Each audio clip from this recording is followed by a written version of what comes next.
Friends, നമ്മളുടെ കാടക്കുഞ്ഞുങ്ങളാണ്. 17 ദിവസമായി.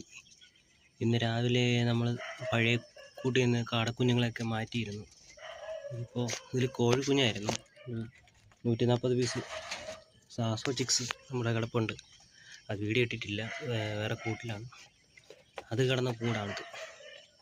ആ കൂട്ടിലേക്ക് നമ്മളിപ്പോൾ കാടക്കുഞ്ഞുങ്ങളെ ഇതിലേക്ക് ഷിഫ്റ്റ് ചെയ്തിട്ടുണ്ട്. ഇത് അത്യാവശ്യം നല്ല സ്പേസും ഉണ്ട്, അതിന് ഓടി നടക്കാനും സ്ഥലമുണ്ട്. താഴത്തെ കൂട്ടിൽ ഇത്ര സ്ഥലമില്ല, അതാണ് അവിടെ നിന്ന് മാറ്റാൻ കാരണം. നല്ല ആക്റ്റീവാണ്, ഒരു കുഴപ്പമില്ല, ഫീഡൊക്കെ നല്ല എടുക്കുന്നുണ്ട്, നല്ല സ്പേസും ഉണ്ട് എല്ലാവർക്കും ഇരിക്കാൻ നടക്കാനൊക്കെ.